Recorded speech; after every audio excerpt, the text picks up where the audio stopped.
अस्सलाम वालेकुम नाज़रीन, एक नई वीडियो में खुश आमदीद। आज की वीडियो में आपको बताऊंगी कि फ्राइड नूडल्स आप घर में किस तरीके से बना सकते हैं। इस तरीके से अगर आप बनाएंगे ना, एकदम आपके नरम बनेंगे और जूसी बनेंगे और आपको खाने में बहुत ज़्यादा टेस्टी फील होने वाले हैं। तो ऐसे फ्राइड नूडल्स बनाने के लिए सबसे पहले मैंने दो से तीन खाने के चम्मच आपने ले लेना है कुकिंग ऑयल। कुकिंग ऑयल लेने के बाद ना सबसे पहले हमने चिली ऑयल रेडी करना है। चिली ऑयल जो है मार्केट में नॉर्मली जब आप इसकी बॉटल बाय करते हैं तो ये आपको 500 से 600 रुपीज़ में मिलता है, लेकिन घर में आप चिली ऑयल बहुत आराम से बना सकते हैं। तो उसके लिए सबसे पहले हमने लिया है ऑयल, और ऑयल लेने के बाद आपने इसके अंदर 4 से 5 तलहार मिर्चें ऐड कर देनी है। जैसे कि वीडियो में आपको नज़र आ रही हैं, लंबी मिर्चें जो होती हैं, तलहार मिर्चें जिनको कहा जाता है, देगी मिर्च भी जिनको कहा जाता है। तो वो हमने ऐड करने के बाद जैसे आपको इसकी हल्की सी खुशबू आने लगे ना, आपको आके आपके नाक को इरिटेट करने लगे, तो आपने इसको निकाल लेना है। इसका मतलब होता है कि आपका चिली ऑयल जो है रेडी हो चुका है।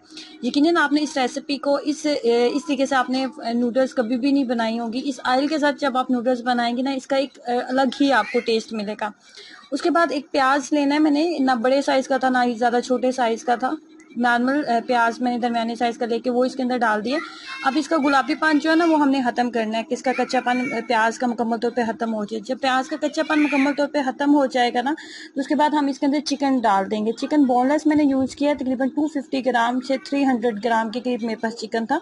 एक प्याली के करीब मेरे पास चिकन था, जिसके मैंने छोटे छोटे पीसेस कर लिए हुए थे। अब चिकन को हमने अच्छे से इसके अंदर फ्राई करना है कि इसका कलर टोटली चेंज हो जाना चाहिए और 80 से 90% इसको कुक हो जाना चाहिए। इतनी देर आपने इसको कुक करना है। उसके बाद इसके अंदर एक दरमियाने साइज़ का टमाटर के स्लाइस मैंने ऐड कर दिए थे। यहीं पे तमाम मसाले ऐड कर देंगे। चिली फ्लेक्स चाय का 2 चाय के चम्मच, नमक 1 चाय का चम्मच और काली मिर्च का पाउडर भी 1 चाय का चम्मच।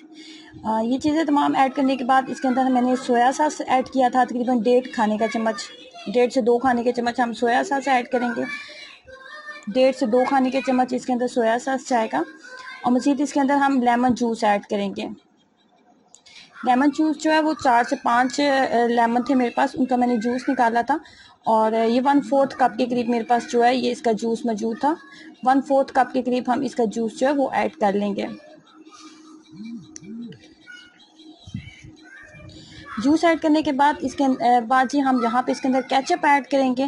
केचप जो है वो आप अपने टेस्ट के अकॉर्डिंग कम या ज़्यादा डाल सकते हैं। मैंने नॉर्मल ही डाली थी, तकरीबन 2, ये जो ऑरेंज कलर का आपको चम्मच नज़र आ रहा है ना, इसके साथ मैंने 2 खाने के चम्मच ये वाला जो था ये मैंने इसके अंदर ऐड कर लिया था।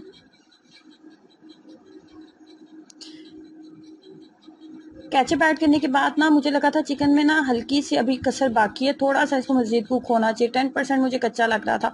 तो मैंने इसके अंदर ना आधा कप के करीब पानी ऐड कर दिया था और इसको ढक्कन के साथ 5 से 7 मिनट के लिए बंद कर दिया था। उसके बाद जैसे ये हल्का सा ड्राई हो गया था ना, तो इसके अंदर मैंने जो नूडल्स थी वो ऐड कर दी थी। स्पैगेटी का जो नॉर्मली पैकेट मिलता है ना, वही पैकेट मैंने पूरा डाला था और ये 4 से 5 अफराद के लिए काफ़ी था। इस तरीके से फ्राइड नूडल्स ट्राई करें, यकीन करें बहुत नरम, बहुत जूसी और बहुत ही अलग सा आपको टेस्ट फील होगा। ट्राई करें और अपना एक्सपीरियंस ज़रूर शेयर कीजिएगा। अल्लाह हाफ़िज़।